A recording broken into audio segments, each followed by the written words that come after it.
Nick, you had this marked as evidence, so I thought we should check it out.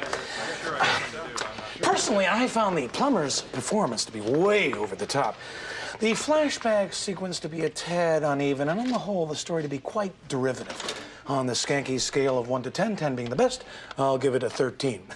That's pretty high praise. Welcome back. Hello, friends. Welcome back. It's that time again. We are on Forever Night, Season 1, Episode 12, Dead Issue. So let's talk about Forever Night. But first, hi, I'm Rachel. And I'm Matt. Welcome to the Strange and Beautiful Book Club.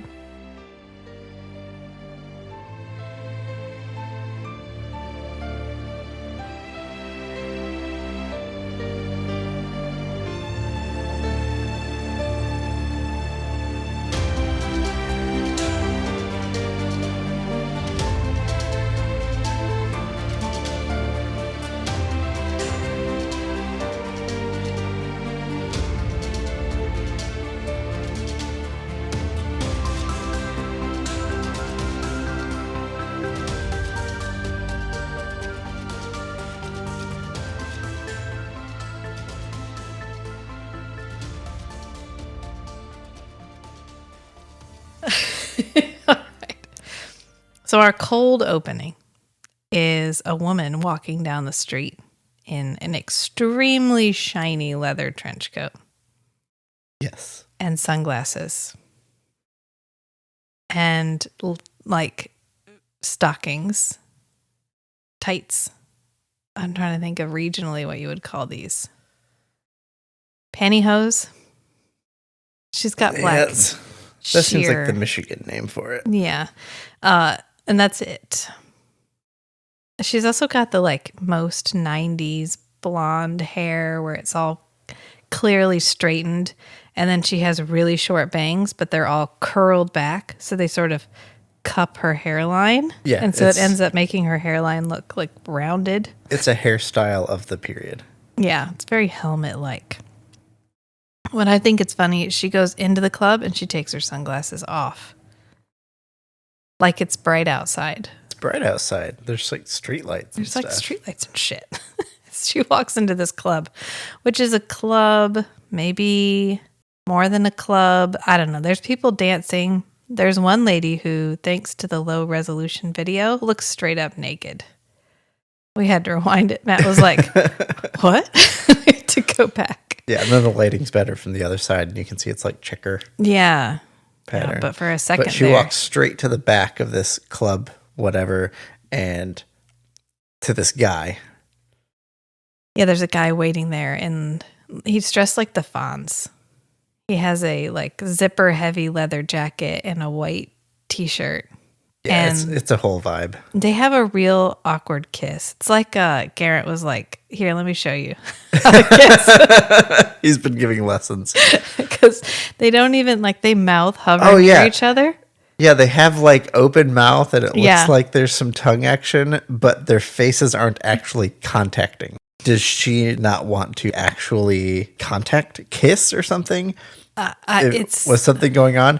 But then we cut to them like assaulting each other, yeah, getting into her apartment. assaulting each other in a consensual way. Yes, in Yeah. a consensual, intimate way. Aggressively kissing each other. Yeah. As they head to this apartment, home, whatever. It's a very 90s. There's like salmon colored carpeting.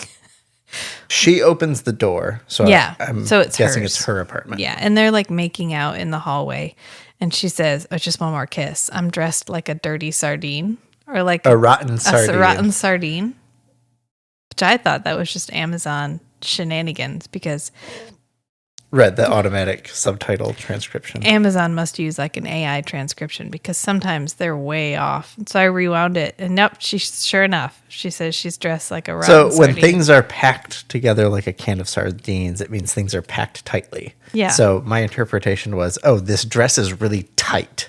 Gotcha. Yeah, I didn't. So he's going to have to like peel her out of it like a can of sardines. Well, she peels herself. And he takes his jacket off, and he has a horribly fitting t-shirt. It's like The shoulders on this thing are like 6 inches way too big for him. Yeah, it's like they grabbed one off the costume rack, gave it to him because they couldn't find any other white t-shirts. And he was like, this thing's too big. And they're like, you're going to be in this thing for like 5 fucking minutes. Nobody cares. Right. And it's like baggy and thin and really weird looking. I don't know. I was just fixated on this t-shirt and how awkwardly large this t-shirt is on this guy. And she pulls out a tape. And she's like, oh, yeah, let's watch the tape. And she tosses it to him. And he's like... he's like enticing her. He's trying to ramp her up. He's like, oh, I got this thing I heard about from Eddie. Yeah, he's like, we're I gonna got this do tonight. thing. And she says, after the tape. And he's like, nah. He just chucks the tape to the side. It's like, this is better than the tape. This is better than the tape. She's like, what could be better than the tape? Which there's just a silhouette on the cover of the tape, like the cassette case. Right. It's like a white silhouette of a woman with her legs like slightly apart. So we're supposed to be like, guys, this is an intimate movie. Maybe it was produced by that guy in the previous episode. Hey. Nah, he's in prison. But maybe it's his company. Who knows? I don't know. That'd have been an interesting tie-in. I was wondering if later on we get to see a little clip of the video. And I was wondering if this was a video that they got permission to show a clip of, or if they produced this clip of this porn movie for this episode of Forever Night. I don't know. That'd be interesting. I'm not sure there's a way to answer that. If anybody knows, hey, we're all ears. But it turns out the thing that he has learned about that is new and better than the tape is asphyxiation. Non-consensual asphyxiation, because he just starts to choke her. And she's like, I'm not here for this. And she tries to get him to stop, and he's like, no, it's okay. Shh. Just relax. You're gonna like it when I almost kill you. Yeah. So I'm not saying that people can't have any kind of kink that they want, but consent and communication beforehand, key. Right. Because this dude just gets straight up shot. She pushes him away. Throws a vase at him. Tells him to get the fuck away from her. And then we just see a gun firing, and the guy's dead. It's the standard, we only see the end of the gun. We don't see who's holding it. Right. Which we've done, I think, in every cold opening from Forever Night so far. Which, if they wanted to convey that she shot him, they could have given her a gun and actually filmed her with a gun shooting him. But just the fact that they separated it. Right. They it leaves you obfuscated in doubt. it. Yeah. So they would only do that if it was relevant to the plot, which means it's a surprise. Oh, yes, because that's a twist. Every filmmaking decision in these episodes is deliberate. Clearly. Yeah, so to paraphrase myself, quoting the crow from the Jennifer's Body episode, bang, bang, fuck, he's dead.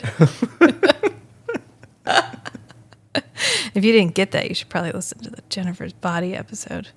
And then we get the intro. Ba-dum. Zooming over the city. Yep, doing our usual Nigel Bennett, which we're halfway through season 1, so we're halfway to getting LaCroix back. It's not a spoiler. This show was really old. If that was a spoiler, look, I genuinely apologize, but it's fine. I didn't spoil that much. It's been literally 30 years. It's been literally 30 years. You had time. So our usual trio is showing up as soon as we get off the intro, and we're back. It's a real rapid fire. Here's Nick, here's Skanky, here's Stone Tree. Bam, bam, bam, bam, bam. Yep. Nick just walks in off the frame. Skanky walks in out of frame on the other side. A car shows up, and Stone Tree hops out of the door, and that's it. Our whole trio is here. Hey, standing in the street. And we must have been... There is something going on in this episode, because we deliberately point out and name almost every extra that they interact with. It feels like somebody criticized the show for not having enough characters or for not paying enough attention to its background characters. And this was a tongue-in-cheek response to it. I can see that, yeah. Which I'll point it out each time because I put it in my notes. Because I was like, what the fuck is happening? Yeah, they're having a lot of multiple sentence conversations with like every police officer that they cross paths with. Which we do occasionally. We will have a couple of like people that we interact with. And sometimes we see them more than once, like Norma at the front. We see her more than once. Or in Dark Knight, he interacts with another guy. His name is like Dietrich or something. And so we talked to him a couple of times. But for the most part, we've got like 5 characters, right? We've got Skanky, Stone Tree, Nick, Nat, 4 characters. So anyway, it just felt really strange. And it kind of pulled me out every time we did it because it felt extremely deliberate. Like we are highlighting every single interaction with a background character. I don't know if they were just like, okay, we're 12 episodes in. We haven't made any effort in creating any secondary characters. Let's just put them all in here at once. Which I would believe if we ever did this again. But by the time we go to the next episode, we're going to be back to our usual group. And right now, we don't even really have Nat. She's not been in it for the last 3 or 4 episodes. I mean, she's in it, but she's not in it in the way she was previously. Right. Which I actually think she's pregnant right now. Because she has a child, and her child's born in 1993. Oh, yeah. So this would be right about during the filming when she's probably pregnant. Because every time we see her, she's sitting down, or we're top up in the frame, or she's behind a piece of furniture, or she's wearing an extremely loose piece of clothing. Right. Which she was actually the voice of Jean Grey in the X-Men cartoon. Wow, I didn't know that. She's having a baby with the guy who was the voice of Xavier in the X-Men cartoon. Wow. Nice piece of trivia there. You're welcome. I remembered she's in like, I mean, she's the voice of Jean Grey. She's in like 80 episodes of it. Yeah. Anyway, there you go. That's for you. I liked the X-Men cartoon, but I liked the Spider-Man cartoon better. Ditto. So the usual trio has shown up, and we're back to what the fuck happened. And the woman who we learn is Lynn Fiore, who we very rapidly establish is the wife of a cop. She's claiming... And not just a cop. They're like best friends. Stone Tree has a picture of him on his wall. Them like shaking hands. Yep. Yeah. That's how close they are. They shake hands in front of cameras. Even though we've never mentioned him before. He's super important and relevant in Stone Tree's life. But this woman is claiming self-defense, that this guy broke into this apartment and started choking her. And the marks on her neck reinforce her right, story. because she's bruised. I mean, he was choking her. It was just that he didn't break into the apartment. She sort of invited him in. Right. And Stone Tree, or Skanky, says offhandedly, hey, I tried contacting her husband at his cabin, which they must all have cabins. Yeah. I tried contacting her husband at his cabin, and he wasn't there. That's weird. That's probably not relevant. So her neck is bruised, and she claims it's from the attack. And Skanky's like, oh yeah, I totally believe it. This guy definitely would have attacked her. And Nick's like, you can't. Come on. You're Skanky making a makes lot of big assumptions deal out of here. this because he's like, this guy looks familiar. Yeah. And Nick's like, you're making a lot of assumptions here, Skanky. And Skanky's like, you know what? I'm right about this. And when I'm right, I'm going to want an apology. And then we get this line from Skanky. He looks familiar. You always say that, Skank, and guess what? You're usually wrong. Well, here's your chance to become a wealthy man. I'll bet you $100 that this guy's got a file as long as my Skanky. Yeah, boss? Get my... Which is very well interrupted at the very end. He's like, Bet this guy's got a record as long as my, hey, Skanky. And Nick is in a matching suit, coat, and pants, which is a step up from his usual mismatched combination. Right. But he's wearing a light pink t-shirt underneath his blazer. Whatever. I like to pay attention to what Nick's If wearing. you like Nick's fashion, then I'm just paying attention to you. paying attention to Nick, if you know what I mean. So then we get our flashback. Hey. We're off into space, into the annals of Nick's Yeah, this is life. a pretty quick one. Yeah, this isn't a bad one. In that when he comes back, it doesn't seem to have interrupted anything. Right. He's just sort of, this one isn't derailing him as much as they sometimes do. He doesn't have to go find it somewhere off in the corner of the room as we zoom slowly in on his face. And it is Nick posing for a painting naked with a woman. And they're behind this artfully draped sheet. And this is Hieronymus Bosch, and he's painting the Garden of Earthly Delights. And I know that because I have an art degree. I've actually seen this painting IRL in real life. And but I highly suggest you go look it up. It's called the Garden of Earthly Delights, and it's actually a triptych. There's 3 panels. And the leftmost panel is creation, Garden of Eden, the beginning. And then the middle panel, which is the one that Nick is posing for, is the Garden of Earthly Delights. It's Earth, life on Earth, our world.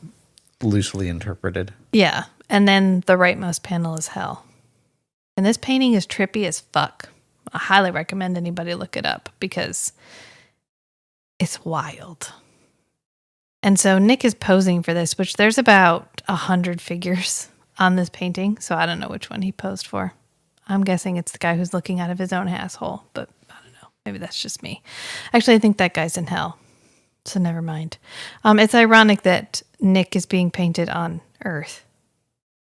On not in hell, but in... Yeah, they may not have been thinking that deeply about it. Yeah, well, I did.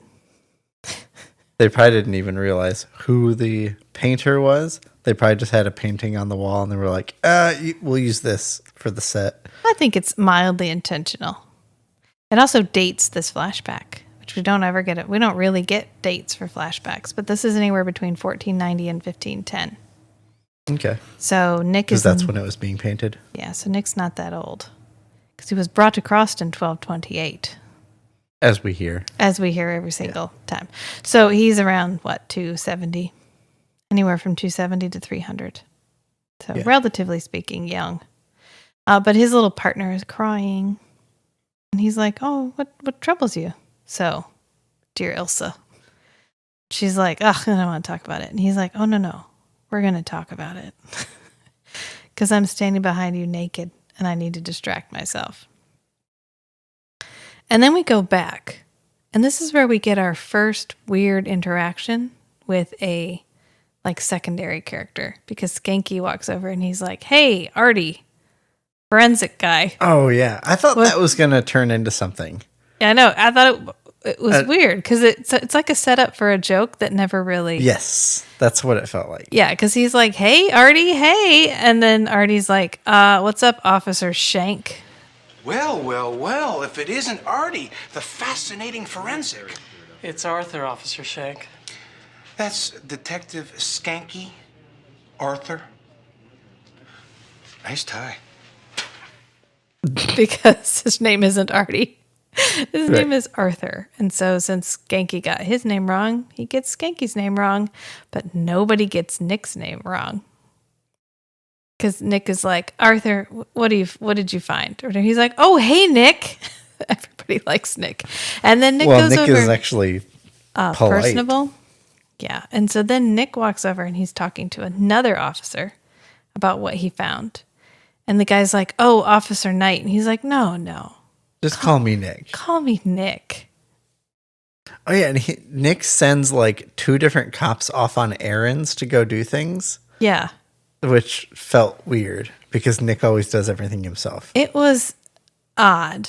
That's why I said it felt like somebody criticized the show for having so few characters. And they were like, fine, here's some more characters. How do you like it now? It ruins the episode, doesn't it? We're not going to do that anymore. We're not going to do that anymore. Stone Tree's a little too close to this one.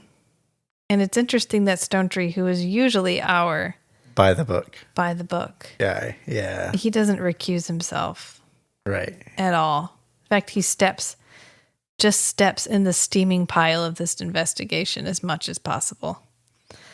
Because he knows the lady's husband and he knows the husband. Yeah. The lady's husband is his biffle. Yeah. And we go back to the precinct and we are back in our desk. We haven't been at this desk in a while. The desk that's right inside the door where for a long time, that was the only place we filmed you'd see any anybody, interaction. Yeah. And then we had kind of moved. So in the last episode, Hunters hunted. In the previous episode, Skanky was actually at a desk like back in a cubicle. And in Cherry Blossoms, Right. And they've when he been had in cubicles. his arm in the sling. Yeah, and in Cherry Blossoms, they're in cubicles. So we've been in cubicles, but now we're back to our center desk, which makes it feel like this episode is older in the filming sequence than it's being Like they may have aired. aired them out of order. The only the only wrinkle's the word. The only wrinkle in this theory is the Skanky sideburn index. Yeah. It So has. Skanky, The sideburns have. yes, he still has his significant descended. sideburns. So he's been growing those over the course of the season. So it feels odd that he has those, but everything about this episode feels slightly older. The way the set is set up, the character interaction, the way we're really pulling out all of these secondary characters, it feels like an earlier episode where we're trying out something we haven't tried out before. So again, if you know, please let me know. Of course, this is 30 years ago, so no one's writing any BuzzFeed articles about how this was aired out of order, unfortunately. So Nick walks into the precinct and Skanky has his Skanky smirk on. And Nick's like, I know that look. And Skanky's about to be really annoying. Yeah, Skanky's like, oh, because guess who was right? Oh, that would be me. And guess who was wrong? Oh, that would be you. That's a good thing we didn't bet on it, huh? Let me hear those beautiful words, partner. What happened to Mrs. Fiore? Let me hear the words first.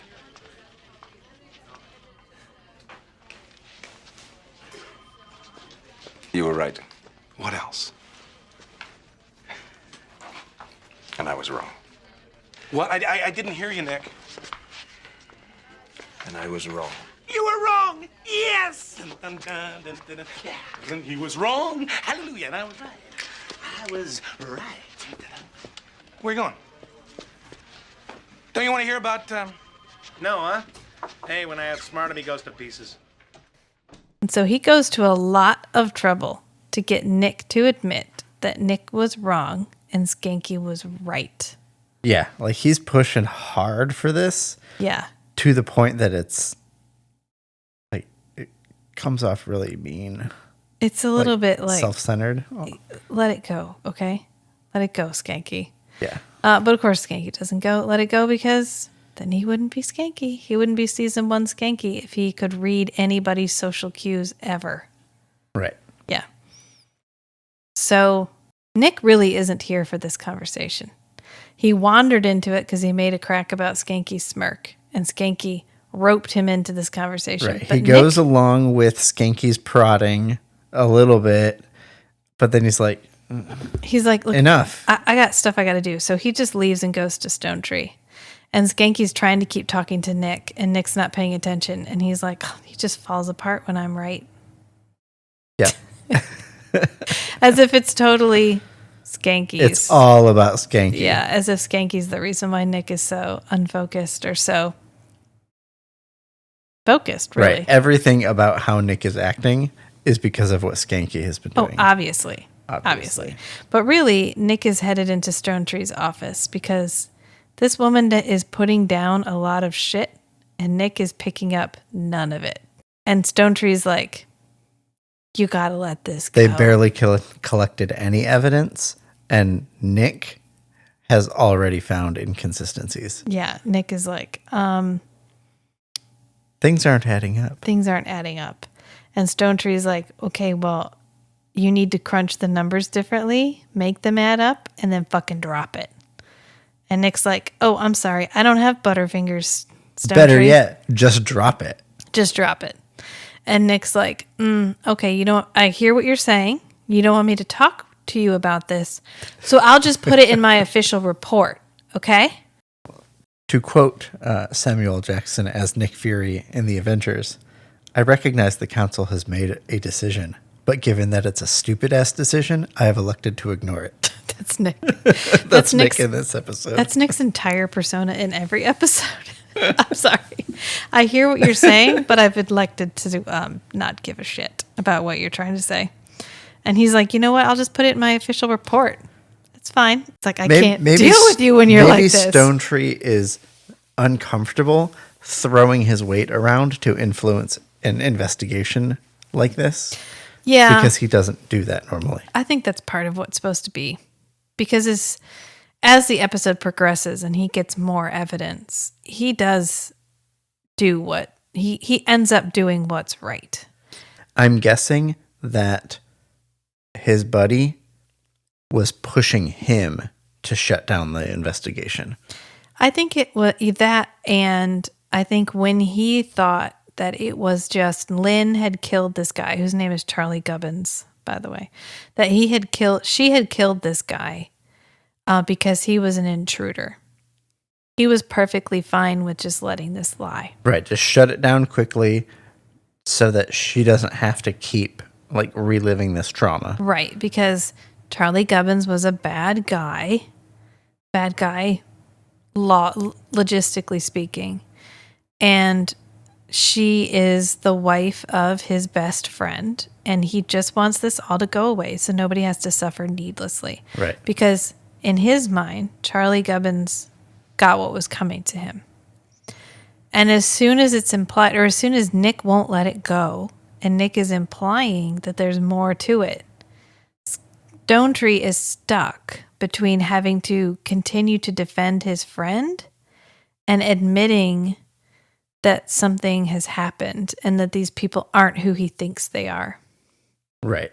Because from Stone Tree's perspective, either Nick is pushing something unreasonable or people that he trusts have lied to him. Yeah, it's uncomfortable no matter what way you slice it. Right. And so Stone Tree is upset. We get our glimpse of time of the month Stone Tree.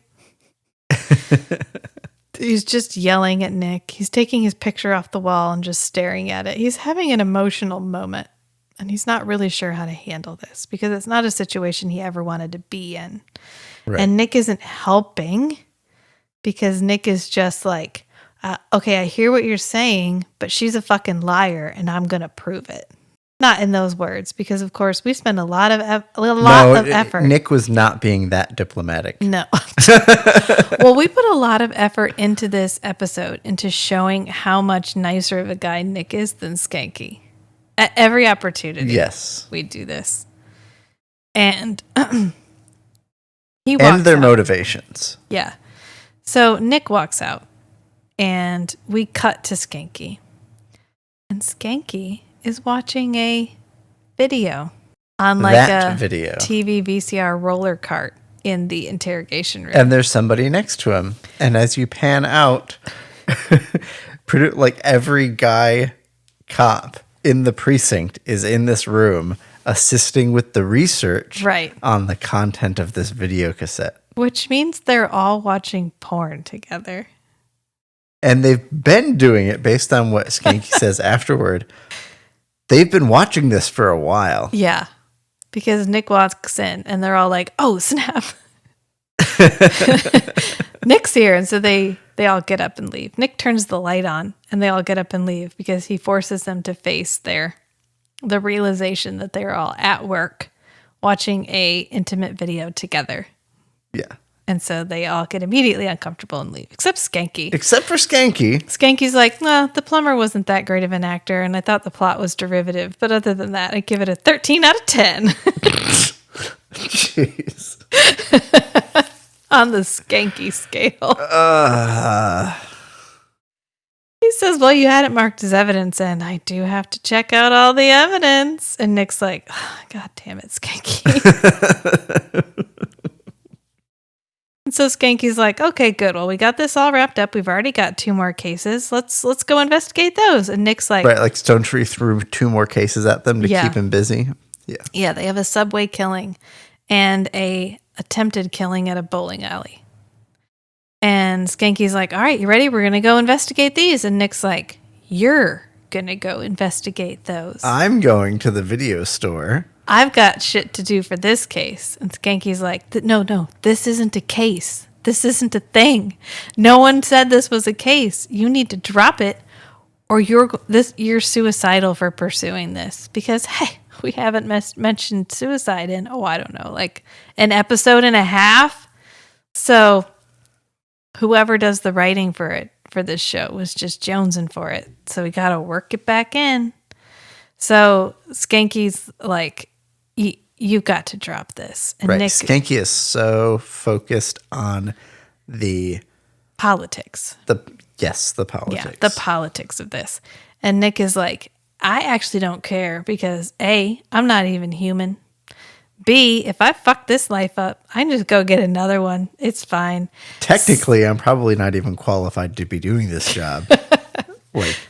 Certification. He went to the academy. He did? Yeah, back in the 60s. Oh, okay. Yeah. Gotcha. Yeah, there's a whole episode about it.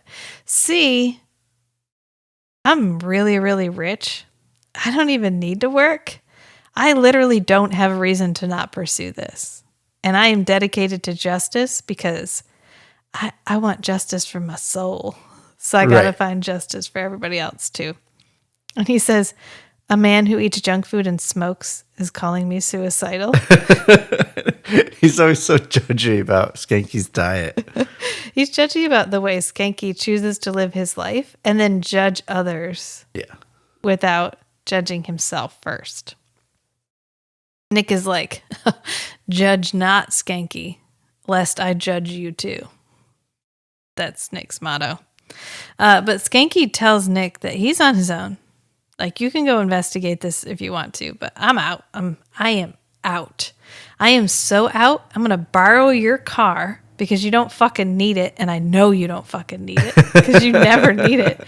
And I'm going to go to the morgue and talk to Natalie about the subway killing. And then I'll come back and get you in half an hour. How about that? So Nick hands over his keys. Right. And Skanky's giving himself plausible deniability. Yep. He's like, I'm going to go get an alibi and then I'll be back. And so Nick walks into the video store and the lady behind the counter is like, ooh, the quality of customers is improving tonight. Very good. Quality of customers is improving tonight. What can I do for you, sugar? But she's not happy for long because he flashes his badge. And so she gets Mr. D, the owner, out. And he's got a lizard on his shirt. That's another thing we get a lot of in this episode is random animals. So this guy has a lizard on his shirt that he's like petting. And Nick uses his eye whammy, his like hypnosis, which he hasn't used in a while. Yeah. And we only know he's using it because we hear the faint heartbeat in the background. And he gives him just enough of a nudge that this guy is helpful but not helpful. He's like, oh yeah, this one specific tape that I didn't even need to look at, even though it doesn't have a title on it. I know exactly which tape it is. It was a lady. She said she found it, said she was going to bring it in, but she didn't check it out. Like, she for sure didn't check it out. She just kind of found it somewhere. I don't know where.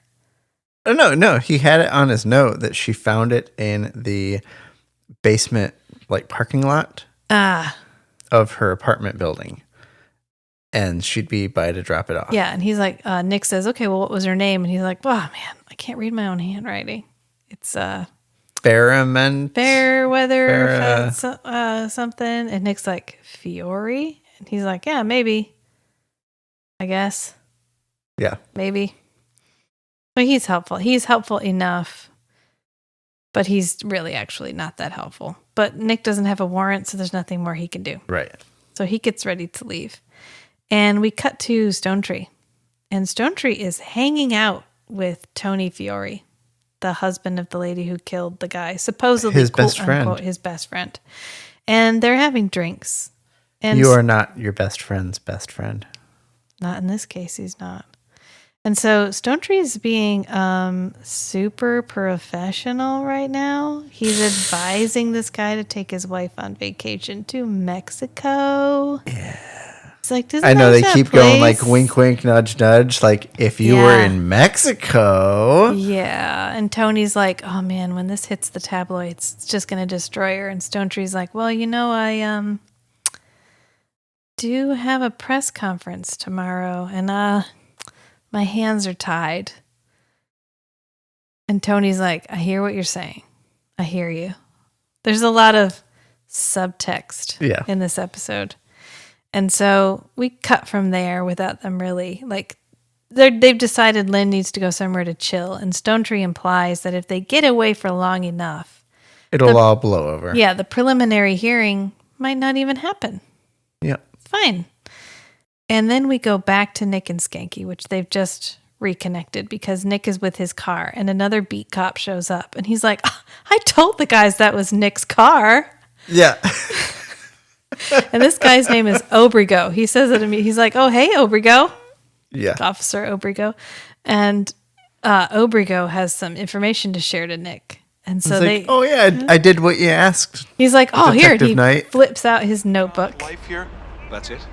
No. When shown a photo of the deceased, she recognized him. We don't want to hear this. We don't want to hear this. When was the last time she saw Charlie Gubbins? She saw him in the apartment hallway on 2 separate occasions, once waiting for the elevator.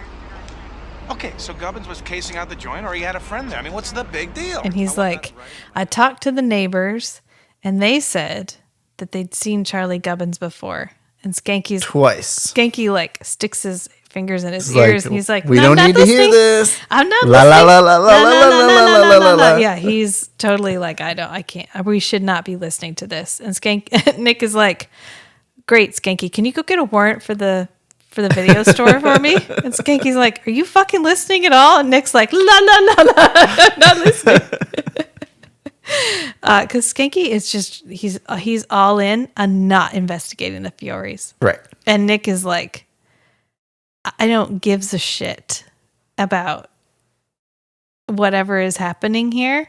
Right. Justice must be done. Here's a situation where Skanky was picking up on the subtext Yeah. of Stone Tree in terms of the repercussions for your career, which Nick was. Nick Nick got it. understood. He just didn't care. but it's not impactful enough for him. Right. There's no consequences for Nick. Exactly, That's why. yeah.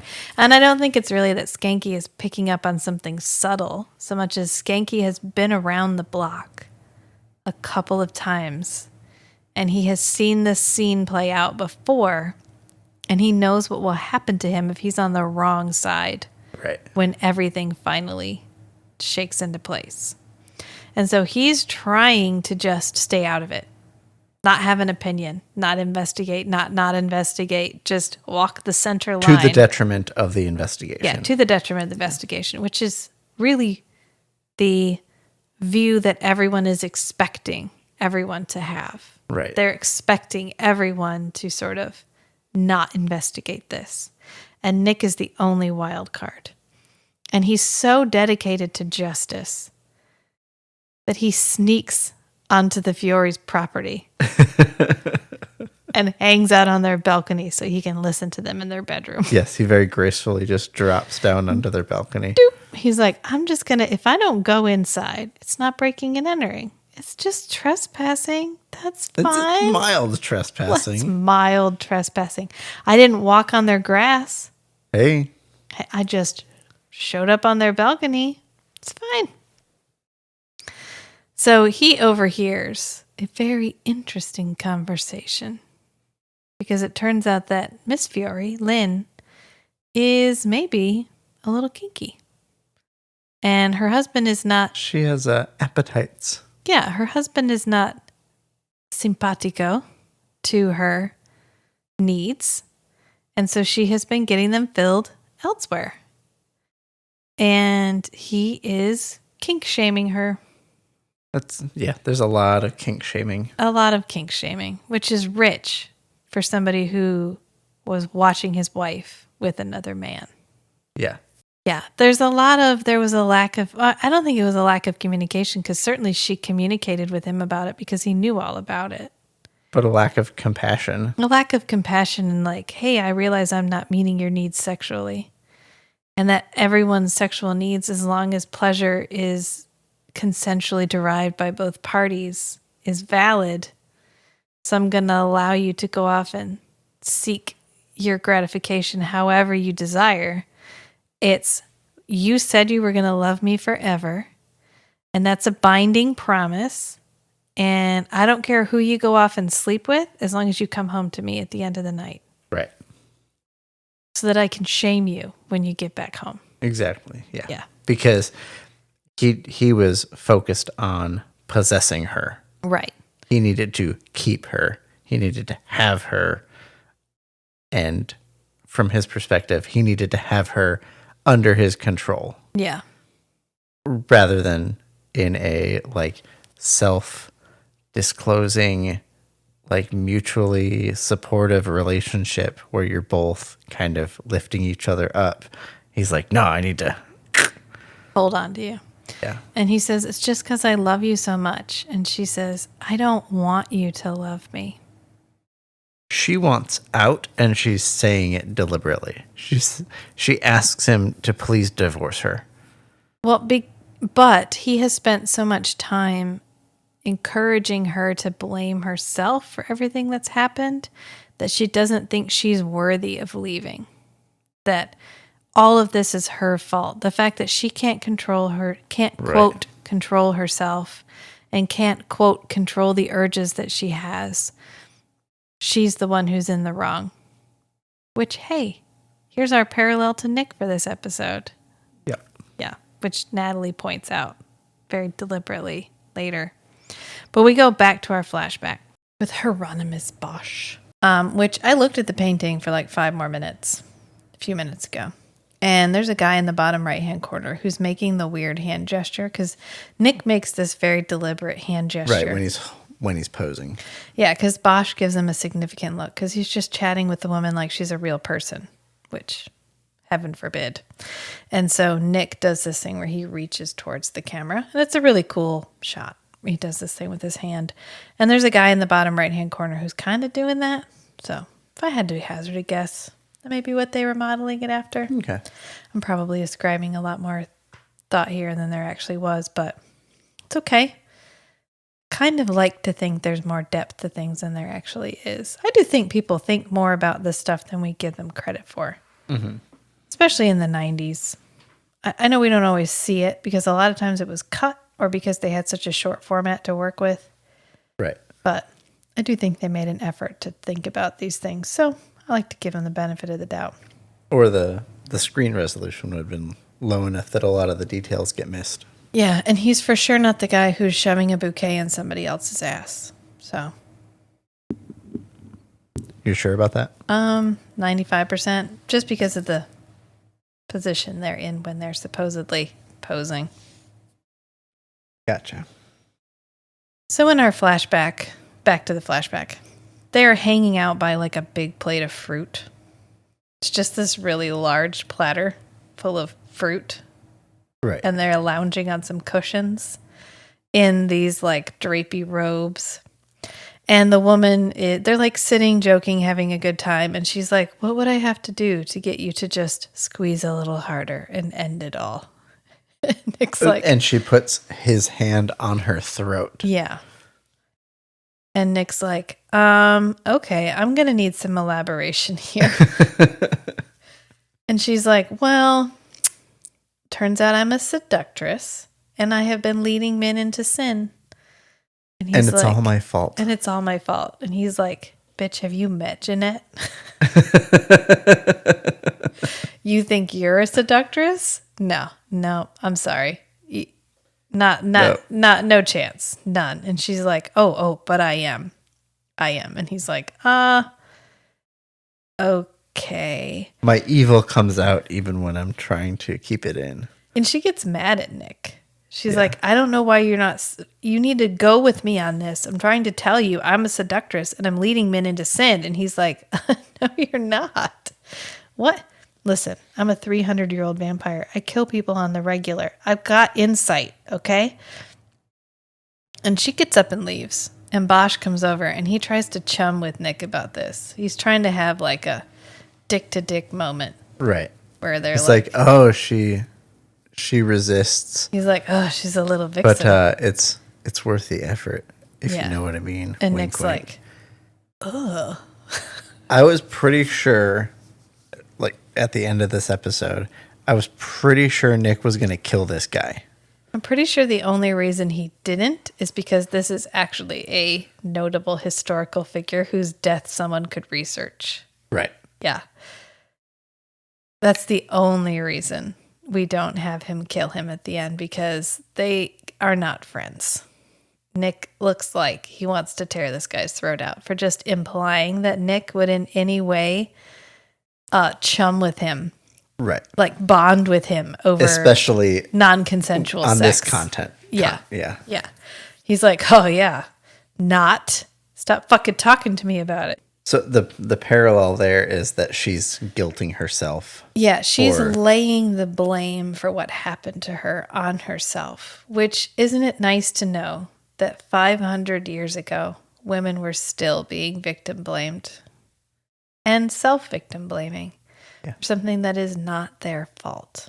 So Nick is back at the murder scene by himself, and he collects evidence by himself? Yeah, there's definitely breaking the chain of custody there. Yeah, because there's no one to sort of witness the fact Right, that he just shows up with 2 bullets. Yeah, and he's his just word like, that- I pulled these out of the speaker, and they're like, oh, okay. Which he rips the speaker cover off, like, really aggressively. He's like, oh! He does his, like, Yeah. angry, I'm using my vampire strength thing. Which Right. I'm pretty sure you would need that to rip the, like, No, fabric. They generally pop off. Yeah, but anyway, he did it. Maybe he didn't know they popped off, and he did it, and he was already committed, so he was just like, "Wah!" And he threw it down the ground. But he finds the bullets in the speaker and not in the wall. But she was like, they were looking for the bullets in the wall, which they wouldn't have looked. I mean, they would have just glanced she at was the wall. standing- There'd be no holes in it. She was standing over by the speakers. Right, no, when I know. she would have shot him. So that means the bullets were coming more towards her. Yeah, which I know why the bullets were in the speaker. I'm just saying he implies that the tech spent time looking for the bullets in the wall. If there's not a hole in the wall, there's not a bullet in the wall. Yeah. So it doesn't take a ton of time to look over what was probably 8-foot ceilings and maybe a 12 to 15-foot wall. Right. It doesn't take that long to look over it and go, there's no holes in this wall. And there's no bullets in the guy. Right. Where are the bullets? Where are the bullets? Which this is probably another. It was getting hush hush. Don't, Right. Just Just don't, sweep it under the rug. Just don't ask. Just don't ask. Our son says that all the time. Yeah, if he doesn't have the answer or Yeah. if he doesn't want If he doesn't want to talk about it, he just goes, just don't ask. So we get another beat cop, and he's bringing something in to put on Nick's desk. And Skanky's like, oh, you can just hand it over here. And he's like, no, I was told to only put this on Nick's desk. Which feels really contrived that Nick would phrase it so deliberately. I think it's more like these people are all friends with Nick and they don't give a shit about Skanky. Oh, yeah. And Skanky has a reputation. Yeah, so I'm they're sure. all like, no, it's fine. I want to put it on Nick's desk. So this guy puts the paper on Nick's desk, walks out of frame. Nick immediately walks into frame and picks the paper up and looks at it. And so this is our Nat cameo for the episode. She's sitting on Skanky's desk. We see her at the picnic, too. Right, but this is our first Nat for the whole episode. And she's sitting on the desk, on Skanky's desk. Yeah, we just get like Skanky's like, I'm going to the morgue. Right. I'll be back in half an hour. But we don't. This is our first image of Natalie in this episode. And she's only there to tell Nick that Skanky's worried about him because he's risking his career. And Nick's But like, Skanky keeps interrupting her. Nick's like, okay, well, Natalie, you should know more than anyone else. I don't give a shit about my career. I mean, I do. He does, in that he would like to keep working as a cop. Right. But it gives he him a lot doesn't. of opportunity to atone. Yeah, he doesn't, in that he is not willing to compromise why he's here for his career. Those are two separate things in his mind. This isn't path- his day job. Yeah. This is his hobby. Yeah, his career path as a police officer, he doesn't give a shit. His ability to be involved in finding and prosecuting criminals, that's why he's here. Right. So what's he doing right now? He's finding and prosecuting a criminal. He's bringing someone to justice. Right. That's why he's here. Keeping his record sparkly so he'll someday be up for promotion, not a concern. Not even a minor concern. Right. Doesn't give Especially not like a performance review for his raise. right by the time he'd be eligible for promotion, he's got a dip. He's going to be there too long. Right. He's got what, 7 to 10 years in any given location before he's got to move on, Right. depending on how young he starts when he starts there. And so this is where we get our episode title, because Nick goes in to talk to Stonetree. And he's like, oh, that's funny how your friend said that it happened like this, because here's where I found the bullets. And so it couldn't have happened like that. And so Stonetree gives him a look like, why are you doing this? Like, why are you not listening to me? And so Nick just gives him a look right back, which is like, are you a good witch or a bad witch? Right. He's like, here's what I got. I'm putting it on your desk. Your move. Right. And then he walks out. And Skanky says, Well, I better start looking for a new partner. Where's that warrant for the video shop? Listen, I warned you about this. So you didn't get it? As soon as the judge found out it was for the Fiore case, he refused. He said it was a dead issue. You could learn something from that, partner. As I was saying. you're not getting a warrant, Nick. Suck it up. And so Skanky actually stands up and starts pretending to be a traffic control officer. And he's like, I hope you you better be taking notes, because when Stonetree comes back, he's going to have a Stonetree's uniform coming back for you. with a uniform. Yeah. Yeah. And Nick's like, oh, that's right. You started as a traffic cop, didn't you, Skanky? And Yeah, Skanky's so did like, some of Toronto's finest. like, yeah, damn proud of it. Because Nick just waltzed in and was like, guys, I'm a detective. Everybody. And he just hired himself as... How did he even get hired? He probably just walked in and hypnotized somebody. Yeah. Yeah. Oh, and then there's another Random character. Another NPC name drop. Another NPC, yes. That's what feels weird. Is forgetting somebody, like when you talk to the NPCs in town, you're walking around a town, you're talking to the NPCs and they all have a name. Yeah. But you don't remember. So then somebody will reference some NPC will reference another NPC as part of some kind of like trade sub quest or something. Right. And you're like, who? That's what it feels like. Right. Like we're getting these name tags for all these NPCs who are otherwise just milling around in the background, creating ambiance. Right. Because Skanky is directing And do we traffic. even get the same actors for the, like, No, the these are other all different officers? people. Every single one of these officers Well, is a and different I know, officer. but do we, like, episode to episode, do we keep the extras the same for the police I officers? have no idea because it's not like it's not like they're ever in enough focus that you could remember. Sure. You'd have to go back and start at season 1 and just like fucking take notes. Anyway, I guess you could look it up like on IMDb because now these people all have names and the only one I remember is Obrigo. So it was such an odd name. But anyway, Skanky is directing traffic, and this guy walks into him. And he's carrying a reel-to-reel tape recorder. And Skanky's like, where are you headed? Name. Which I don't remember. And the guy's like, well, I'm going to set up the interrogation room because we're getting another statement from Lynn Fiore. Which he just tells that to everybody, apparently. Well, I guess it's their case. Everyone would know it was their case. First he said, Stone Tree said, we're taking another statement. And then Nick says, from who? And he says, Lynn Fiore. And Nick looks at Skanky like, now who's Checkmate, right? Motherfucker. Now who's right? But let me hear you say the words. You should have done that. That'd have been really good. Lynn comes in, and she tells a different story this time. And so now she actually talks about, like, she went out to hook up with this guy. Yep. And then he got violent, basically. And so she shot still him. ended up shooting him in self-defense. And they're like, oh, huh.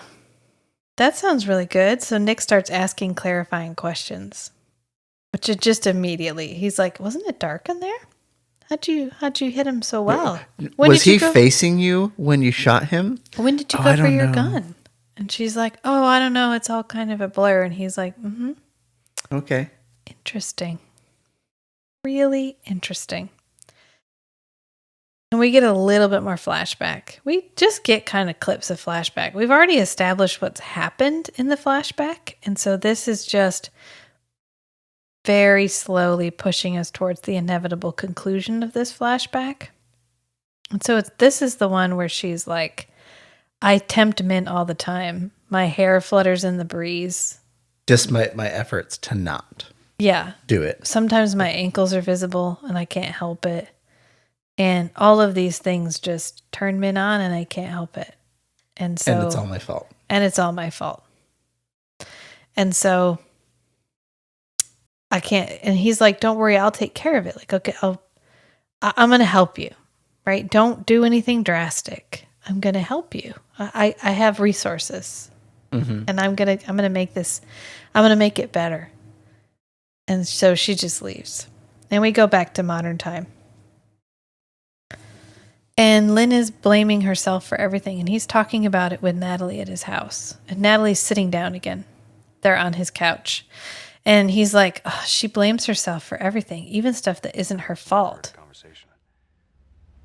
She heaps all the blame and guilt on herself. Yeah, well, there are plenty of us who have that problem. You know what? I almost forgot your veggie drink. And Natalie's like, huh, weird. I don't know anybody else like that. Nick. And Nick's like, I don't want to hear this. I'm not receiving this.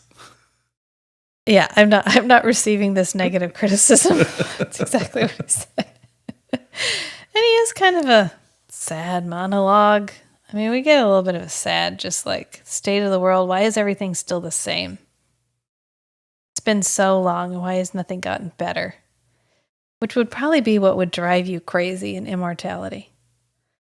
Is you live forever, and the world doesn't ever get that much better. Right. I feel like that would be the thing that would get to you in the end. Unless you're Lacroix and you're just like, I fucking love the way the world is. It's perfect. I'm glad it's not changing. Totally enables Lacroix. Yeah, it totally enables Lacroix. Lacroix's like, war? I love war. It's like an all-you-can-eat fucking buffet. It's great. Let's have more of that. I love it. Not a problem. But for Nick, this is a big deal. Yeah. And so what does Nick always do when he's in a situation that he doesn't see his way out of? He goes to see Janet. Jeanette, please. Jeanette. And Jeanette's like, huh, welcome back. We didn't have a date until, Tuesday. Oh, you're just in time, Nicola. You're just in time. And so he asks her about Charlie Gubbins. And she's like, oh, it's just some low-life pond scum. Beneath my notice.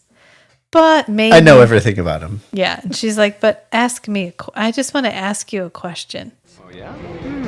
Who? What would you do without me?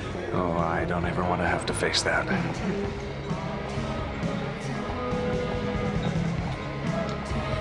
That was the correct answer. Have a really heated moment here. And she's wearing quite a sheer top. I like to think you're an immortal beloved because your face lights up every time we talk about Oh, yeah. Jeanette and Nick together. Their chemistry is way better than Yeah. Nick and anybody else. I mean, Nick and Natalie have kind of a sweet, like a flirty crush Yeah. energy. Nick and Jeanette have a very, we could literally right now, like just right now. Right. If Nick was there, not on business, Yeah. and she was like, "Hey, you got a minute?" He'd be like, "Yeah, sure. I got Yeah. a minute." Oh, Yeah. I got a few minutes several minutes for you. Several minutes. But he gives her the correct answer. And because of that, she's willing to throw him a bone. She's like, well, one of his friends is here tonight because who doesn't show up at the Raven? And she directs him over to Morgan Delinsky, who's Mr. D, the lizard guy from the porn store. The adult video store. The adult video store. Thank you. I was trying to think of surely there's a better word than porn. The adult video store. And he's standing next to a guy who has a ferret on his shoulder. Well, the guy with the ferret, he's just like backed up, leaning on a pole, just staring off in a direction and just stroking his ferret. Which is not a euphemism. Not a euphemism. It literally is a ferret. And so he pulls Delinsky away. And he immediately lawyers up, which you should do. Absolutely. Life tip, pro tip. Police take you in, always ask for a lawyer. Just grab that lawyer and clearly request a lawyer. It's your right. It doesn't imply guilt. It and just means the you're exercising police your right. are not always there for you. Yes. Not always. But sometimes. In this case, they're not there for Mr. D. No. No. In fact, Nick's like, okay, yeah, do the lawyer thing. That's fine. So he gets up and leaves. And Skanky's like, are you seriously just dipping? You're leaving right now? You brought this guy in. This guy brought a lawyer and now you're leaving. And Nick's like, he'll sign a statement. Either that or we bust him. Don't worry about it. Yeah. He just leaves. And in our flashback, Ilsa has poisoned herself. So, hey, 90s. Suicide. Another one. Oh my God. We should have kept a tally. I have a tally of people that Nick has exposed himself to. I feel like I need a tally of times that we've resorted to this as a cheap way of eliciting Adding drama. depth to the Adding drama. depth, Yeah. And Hieronymus Bosch gets kind of a dick line where he's like, ugh, she used poison because it's cheap. Just like a woman. I guess I'll have to pay to bury her. And Nick gets a really sad line. He says, of course you didn't trust me. I'm a man. Yep. Yeah, because he shows up because he's there. He's like ready to help her out. And he touches her and she's already dead. Yeah. I mean, he had found something out. That's what he was coming to tell her is he had resolved something for her. But she'd already, because she didn't trust that he meant it when he said he was going to help her. Because he was a man and she had no reason to trust men. Which is another thing that hasn't changed. Is a lot of women feel like they don't have a reason to trust men. Yeah. Which I'm not a guy, so I can't imagine how that feels. But it can't feel great to feel like the inadvertent aggressor in every situation, whether you are or are not. Right. There's a lot of effort in deliberately not being interpreted as being a creep. Like the ogle statement. You can glance, but you can't stare because one's okay, but one's an ogle. Right. That makes sense. Imagine that's a lot of overhead to keep up with. Yeah. But I'm glad you do. Yeah. I mean, I'm not glad you have to, but I'm glad that's something you're conscious of. All right. So Skanky is doing his patented at this point. Sneak into a room he's not supposed to be in. Because he needs something from Stone Tree's office, and Stone Tree's door is open. Nick sent him in there to go get the picture Yeah. for the interrogation. And so Skanky, who's really just... I bet Nick knew Stone Tree was on the way. Skanky does his look around, like, I'm just going to pop in here for a minute. He pops in. He finds the picture of Skanky with Tony Fiore. And he's walking out of the room with it, and Stone Tree walks up. And Skanky's like, oh. Hey, what are you doing with that? Hey, Stone Tree. I could explain. And then they shut the door, and we cut. Leaving us. And we don't know what's going to happen at this point. We don't know if Stone Tree is going to just go straight after Nick for sending Skanky to invade his personal space and take one of his personal effects. So they kind of leave it ambiguous about, okay, what are the repercussions going to be for Skanky, and what are the repercussions going to be for Nick? And as always, there's no repercussions for Nick. There's never repercussions for Nick. And I think we're supposed to be left in doubt also about where Stone Tree falls. Who is Stone Tree going to side with? Right. In this? Is he going to be a good witch or a bad witch? Right. Yeah, they're leaving it ambiguous up to the last minute about if Stone Tree is just going to double down on defending his friend. Yeah. So Nick shows up at Fiore's house. That's where he's gone off to. And Lynn is home, and she answers the door. And she's really just like, I am super fucking over this. I came back. I made a second statement. I need you to just leave me alone. And Nick is like, I hear what you're saying, but you's a liar. I know you didn't shoot him. And I'm giving you a truth. chance to amend your second statement. Okay. And then we cut back to the precinct, and Mr. D is singing like a canary, just like Nick predicted. Yep. And he says someone came in and fed him the story that he fed Nick about finding the tape in the parking lot. And he describes Tony Fiore, and they show him a picture, and he immediately identifies Tony Fiore. That's the guy that paid me money to falsify this story. Yep. And the guy that rented the tape. And threatened to bust him, which apparently everybody does. And so Skanky does let the record show that he has just identified Tony Fiore. Inspector. And then we cut back, and at first it seems like Lynn is talking to Nick, but she's actually talking to Stone Tree. Because Stone Tree has left. Oh, yes. Yes, Stone Tree went to the house. Yeah, and Lynn is wearing this like satiny pink bathrobe, and I thought, dang, Nick keeps talking to people when they're in their bathrobes. He's really got to stop like accosting people in the middle of the night. But it's not. That's his normal work shift. I know, but it's not Nick that she's talking to. It's Stone Tree. Yes.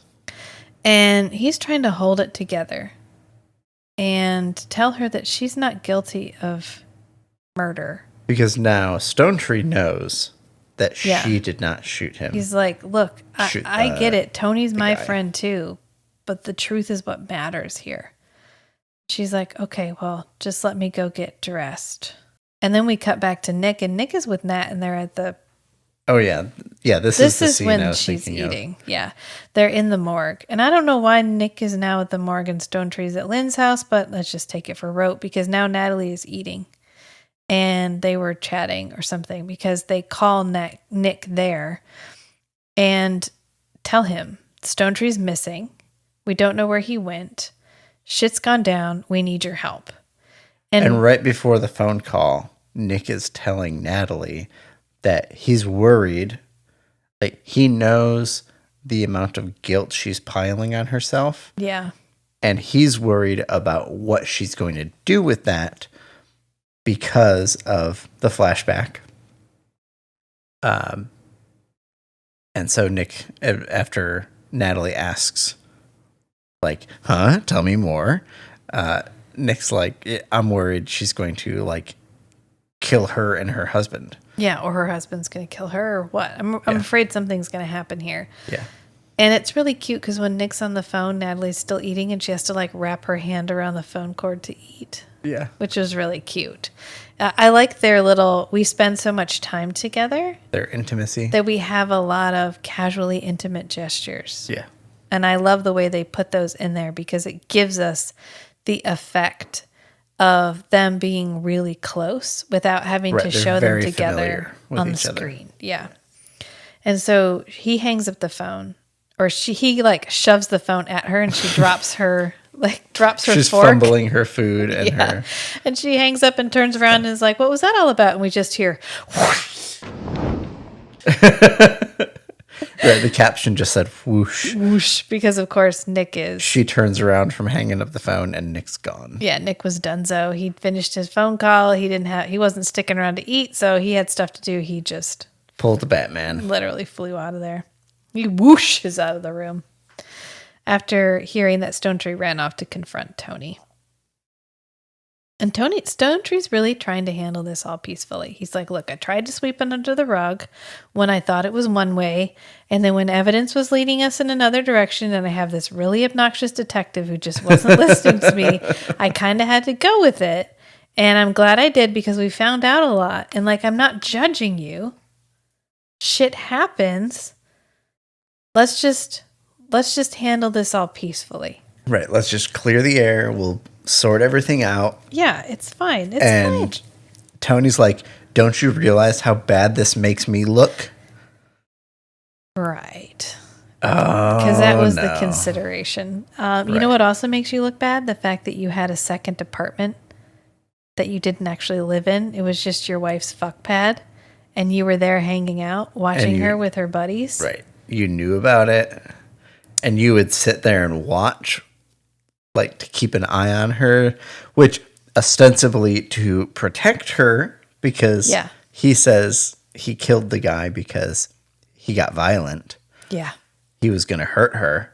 It sounds a little bit to me like the kinky kettle is calling the kinky pot black. I told Rachel, there's a lot of sexual repression vibes coming off of Tony. Oh, yeah, a lot. And a lot of just like wounded male ego.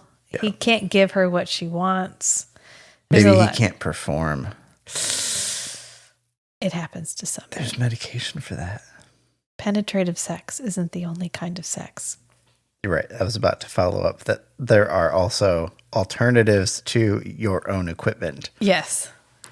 All right, but we're getting into a book talks with Kate if we wander too far into that. Oh, the phone is ringing. And Stonetree's like, that'll be the precinct, Tony. I got to pick it up. He walks over to pick it up, and Tony knocks him out. Well, behind Stonetree's back, Tony pulls a gun out, and Lynn sees it. And Lynn's like, oh, man, he's going to shoot me. But then he grabs it by the barrel and pistol whips. Yeah, pistol whips Stonetree. And then takes him out and puts him in this shady ass van. Right, like you just had like a full size van. You own the free candy van, and nobody was like, "Shit's up with this dude." It's like a black full size van with windows. Tinted windows or no windows. No windows. Oh yes, and then there's no walls. seats, so he just like dumps Stonetree in, and Stonetree's just laying in the back, conveniently empty. They're like, "Hey, Ready you know for that police guy, the police officer that drives the like really creepy van?" Which, at the time, this is a new van. It looks creepy to us because this is like the Econoline, the like old nasty Econoline that we've seen in horror movies a million times now. But this was a newish van at the time. In fact, my family car growing up was an Econoline van, extended Econoline van. That's why it had 2 gas tanks. However, it was not black, and it had actual windows. And as far as I know, no bodies ever got transported in it. Well, I mean, alive human bodies going someplace. I guess Stonetree is technically an alive human body going someplace, so he's just a passenger. I don't know. However you want to slice this, Stonetree is non-consensual. It's a passenger if it's consensual. Yeah, I was going to say he's non-consensually riding in this van. And they're headed, who knows, somewhere. Because he sends Lynn off in Stone Tree's car. He's like, take this down to the beach. Take this down to the beach and take a taxi back. Yeah, just dip with this. And she heads off like they've done this before. That's the implication I'm getting, because she pulls off to the side and she just starts crying about how she can't do this again. She can't go through it again. And so somebody pulls over. Must be, maybe it's one of our cops that we've met in this episode. So, yeah, it looked like she was pulled over in a weird spot and a police officer came by. This is right after Nick says we need to put out an APB. Yeah. But it seems there's no implication of time passing. So it feels like a cop just pulled over to check on this car. She's like parallel parked in a driveway. Right. That's why. So Nick and Skanky go to the Fiore's house, and Skanky's like, man, Stone Tree's missing. That's weird. He could be back at the precinct or whatever. And Nick's like, he's not. We need to put out an APB. And Skanky's like, why? And Nick goes, there's fresh blood on the plant.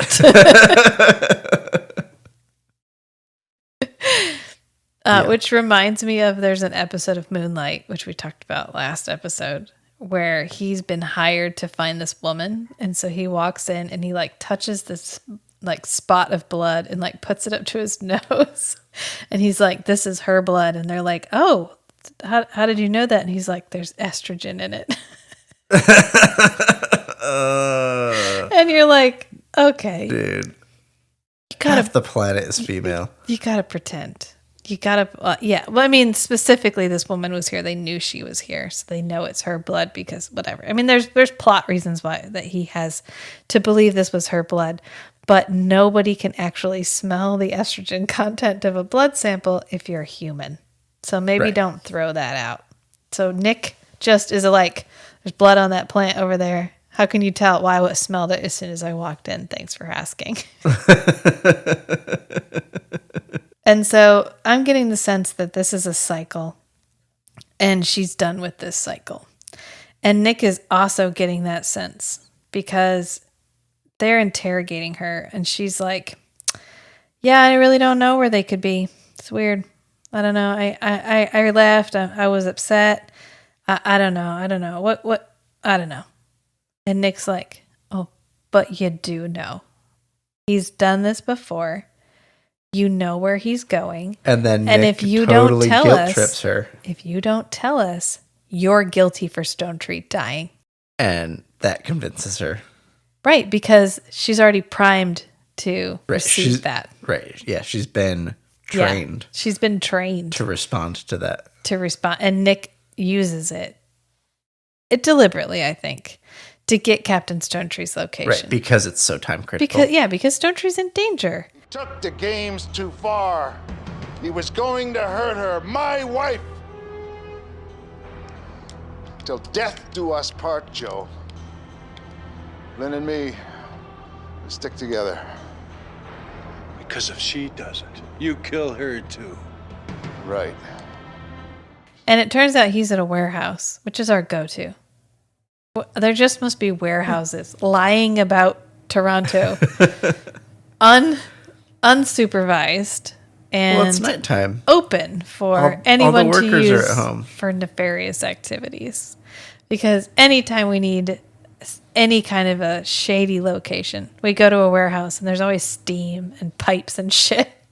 And catwalks and We've convoluted pathways. We've dumped whole ass bodies. We've dumped cars. We've done lots of stuff in warehouses up to this point. And now we're holding Stone Tree captive in a warehouse.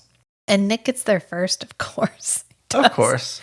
And he rattles something. He must open something like a window or something to get in. And so Fiore hears it. And then Nick just slowly descends onto this catwalk. As Fiore is shooting at him.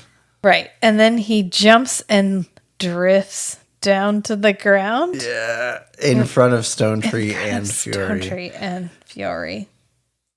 Add 2 to the counter. And then Fiore starts shooting at Nick. And Nick just stands there while Fiore shoots at him. Yeah.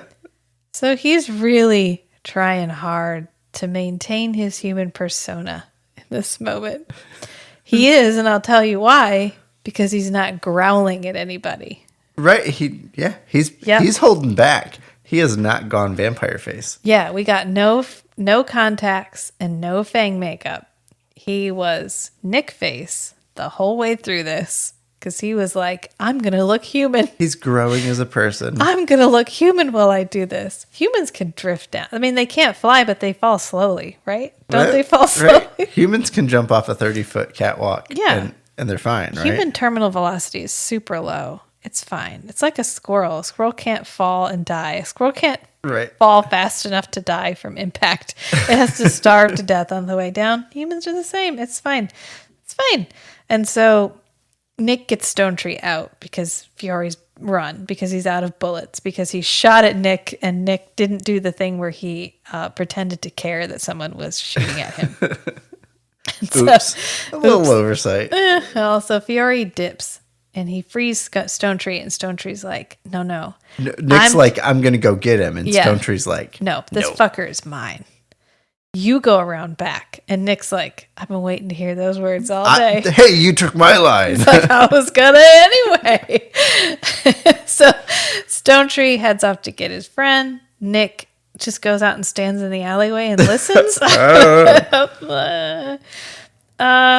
know. And it feels like this was edited together badly. Yeah, I don't know. Because Stone Tree, like every time we cut to Stone Tree is closer to Fiori. Yeah. And every time we cut to Nick's just standing in the alleyway listening. Right.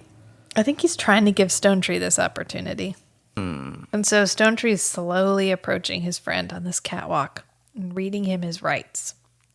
He's like, man, Fiori's you're under arrest. Holding a gun out at him. Yeah, and so Fiori shoots at him, shoots him in the leg. And they get him. Stuff happens. They get Fiori. And then Nick drops in from the ceiling. Yeah. Stuff happens. Yeah. They get Fiori. The huge. Yeah. Nick shows up out of some improbable location. But it's okay because Stone Tree was distracted by the fuck my leg. So it's cool. And then Skanky and Nick help. Stone Tree has been shot in the leg.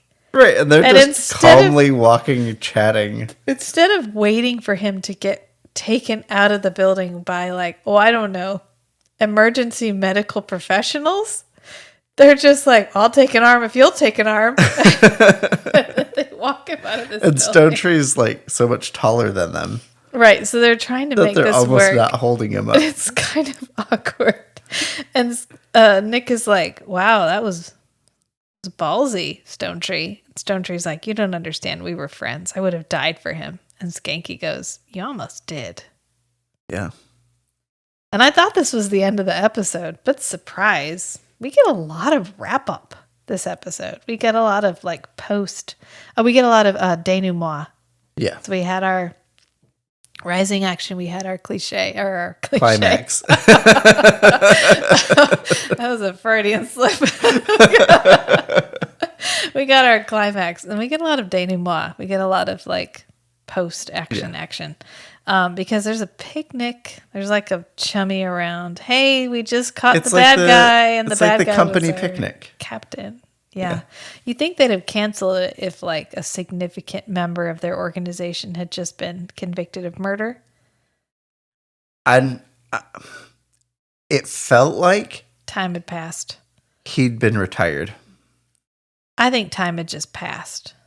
I think this isn't as close. Or he was in together a as you different think. division or something. Yeah. I don't know. Yeah, it felt like he wasn't part of Stone Tree's power structure. Yeah, because Natalie is calling Nick, and he picks up the phone. She's like, oh, you're finally awake. And he's like, barely. Even though he's already had a glass or he's two of dressed. blood. He's dressed. He's drinking blood. He's like, yeah, I'm a little bit awake. And she's like, well, you're missing the picnic. And he says, I think it would ruin the mood if I started to smolder. Just barely. How's the picnic? It's great. There's only one thing missing, though, you. Well, I think it would spoil the fun if I started to smolder between the hot dog and the ice cream courses. Oh, hey, it's almost sunset. You could come over now. I don't think so, Nat. Oh, come on. Everybody's asking about you. Gee, I wonder where Nick is. See? Oh, I don't know. Oh, all right. I'll be there shortly. Everybody just stand next to the barbecue. Yeah, she's like, it's almost, I know, just stand next to the burger. No, what's that smell? Is it Nick or is it the burgers? I don't know. So she's like, it's almost sunset. Come on, it's fine. So he shows up. He's It's like, okay, sunset. fine. He's like, I'll be okay, twist my arm. I'll come hang out at the picnic. So he goes to hang out at the picnic. And at first he's sitting next to Skanky. And Skanky offers him some food, and he's like, look, not for me, thanks. He never even just holds food. He's always just like, I can't even be near this shit. Please don't put it in my face. And he's wearing the inverse of his previous outfit. Now he's wearing a light suit jacket and light pants and a black shirt. That's his casual wear. His casual wear.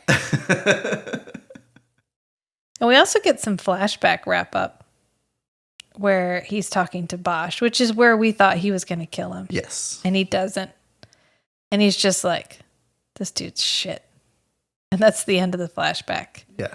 And so Nick and Natalie are kind of chummy, sitting really close to each other on this picnic table. And Nick's like, it just really sucks that nothing seems to change for women. And she's like, well, stuff has changed. I mean, I can be a doctor now and everything. I can hold a degree. I can live alone. I can do lots of stuff women couldn't have done back then. And he's like, oh, yeah, that's fair. Although you are kind of annoying sometimes. Your independence often interferes with my independence. And that makes me feel frustrated and threatened. Yeah. And Natalie's like, you love me anyway. And he's like, I do though. So they have like a moment and they do a lip kiss. And Matt was like, oh man, they kissed on the lips. And my personal feeling on that is Nick would kiss anybody on the lips. He'd kiss Skanky on the lips if Skanky would let him. He's just super Nick is touchy-feely. so touchy-feely. He is always grabbing people. Like suspects. He is European. He is, I guess. I don't know. Maybe it's different in Canada. Maybe that's my weird, like, I don't touchy, no, thanky. But he touches everybody. So it's a little bit platonic, even though it's. Yes, yeah, it does come off a little platonic. Yeah, I think it's supposed Not to be. like his kiss with Jeanette. Yeah, which is never platonic. Right. But the energy there is so much different. Yeah. They just look at each other and you're like, ugh. They want to get it on. Yeah. Yeah. Which is good. It's a testament to those two actors. Yeah.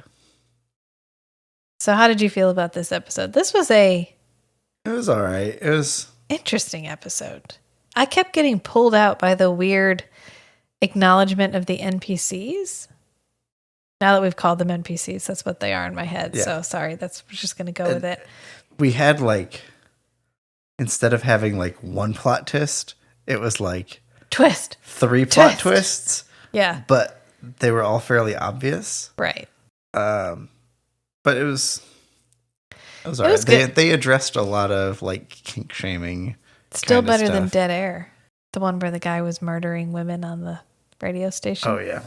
See, you didn't even remember it. It's that bad. It's nice to know that Nick has been at least consistently a female ally. Yeah.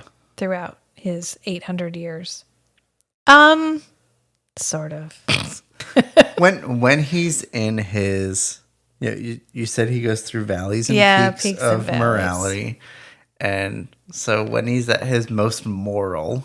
Yeah. Which is, it's good to know he equates being kind to everyone, male Including and female. women. Yeah.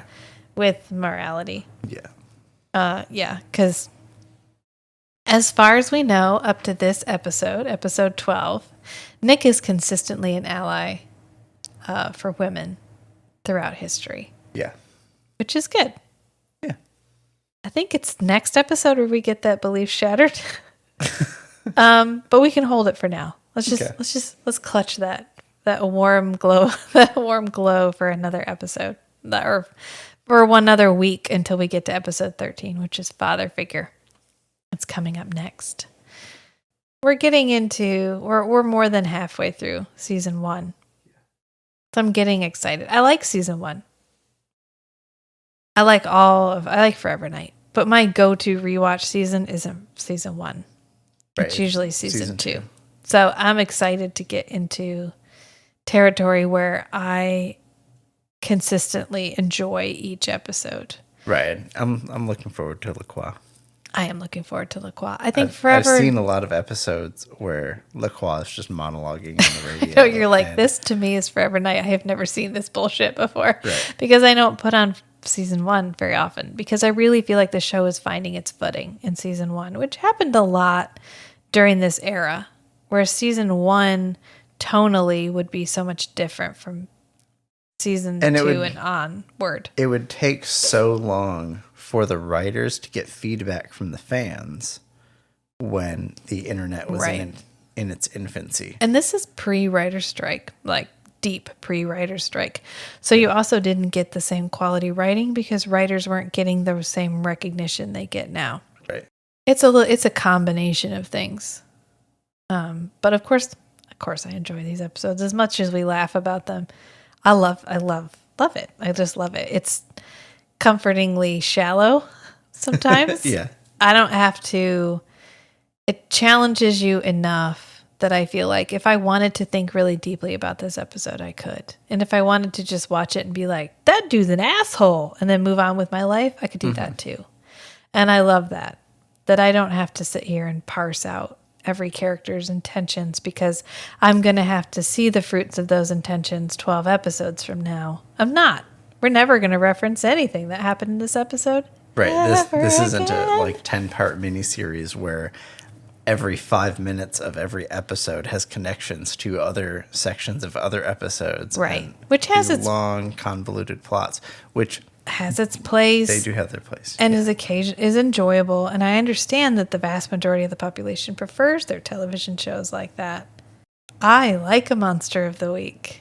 I like a novella, which is what these feel like to me. Yeah. I like I'm in, I enjoyed it, and I'm done. And that's fine. And they're great. They're like some Ice Planet Barbarians is another good example of that. It's good. The plot carries on from book to book. But if you just wanted to read one book, you wouldn't be too lost. You'd enjoy it. And you move on to the next one. And it's nice because I think in life you have to keep track of so many things. At day to day, I have to keep track of so many small details and minutia, and I have to think about intentions and what I'm saying and the possible consequences of every action. And when I watch TV, I don't want to engage the same parts of my brain that I do all day long doing that. I want to sit and enjoy a narrative. I want to see that narrative concluded, and then I want to move on. Except when you're watching Forever Night with me. Well, this is part of me engaging and moving on. This is one of our longest Forever Night episodes. Yeah. Yep. So I guess we'll wrap it up. We don't have any news, really. You covered the news at the beginning. I did. We're splitting the pod. That's relevant. You should follow me on Instagram if you're concerned that you're going to start missing updates. Is it going to be like Strange and Beautiful Presents? It'll be all under the Strange and Beautiful network. Okay. Yeah. But I'll make sure I put links and everything everywhere I can, which usually this is where Matt says. Link in the show notes. Thank you. I'll put links everywhere. I'm not going to hide it from anybody. I mean, that'd be dumb. It's not going to be a mystery for very long. I'm going to get it all out there for everybody. We do have a Patreon. Highly recommend everyone go and join the Patreon because we have 3 Patreons, 3 loyal, devoted Patreons who we deeply appreciate. Hi, Ryan. Hi, Ryan. Hi, Rachel. And Rachel. We just don't say hi to Rachel as often because she's not on our Discord, but she could be. She's just not. I mean, she's a high enough tier. So Rachel, you could go join our Discord and then you can talk to Ryan. Maybe. And then we'll have fan interaction. Woo. It'll be great. The Instagram is slowly growing. I'm working on it. My social media skills are highly tuned. Not at all. But I'm working on it. I'm enjoying it. I'm having a lot of fun. Having a lot of fun doing all of this. So it's really great. I'm really happy to be here with you, honey. Ditto. We also have some reviews and stuff on Apple Podcasts now, which is really exciting. So if you want to go over to Apple Podcast or any place where you can rate us, please do. Like Apple Podcasts and Stitcher. And are the big Spotify. ones. And Spotify. Yeah, you can rate us 5 stars on any of those. It helps. It just helps get our name out there, helps get our podcast higher up in the list, show up in Works the search algorithm. results. Yeah, it works the So algorithm then a little bit. it's easier for other people to find us. Yeah, and as much as we enjoy just chatting with whoever it is we're chatting with, it's fine. I'd love it if we talked to more people too. If we got more feedback, we could really hone what we're doing, make it better. I'd love to be able if to there's do something that. stylistically that we could be doing better or differently, then Yeah, I'd love to hear about it. I would, absolutely. You can email us if you don't want to do any of the above. You just want to email us at strangeandbeautifulbookclub.club. No, strangeandbeautiful.club. I'm sorry, I've been talking for like 2 hours. strangeandbeautiful.club. That will go to us. I know it sounds strange, but it's possible to have the website, strangeandbeautiful.club. And that's us. Our links are there too, as is our submission form. I updated our submission form, so you have the option of giving me a name so I can give you credit. If you don't want to do that, it is optional, or you can just put a dash or whatever. But that way, if you have something that you submit and you really want to make sure you get credit, I can credit you. yeah, So you please, drop your name in the pot. yeah, I'm happy to drop names. And I guess that's pretty much it. We'll be back tomorrow with another Book Talks with Kate. And this is a sci-fi week, so our movie will be a sci-fi movie. I put a teaser picture up earlier on Instagram. If you want to go over and guess what it might be, if someone actually guesses, I will shout their name out on the pod. I also posted a reel of Pippin cleaning my hand for 1.5 minutes. So I really feel like I'm winning Instagram today. If anybody wants to go watch a 1.5 minute video of Pippin licking my hand, it's on there. You can do it. All right. Remember, sometimes the strangest things are the most beautiful too. So be who you are and love what you love. Until next time, friends. Bye. Bye. Don't mind me, Nat. My mind just wandered. How far? How long ago?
I'm just happy to be here.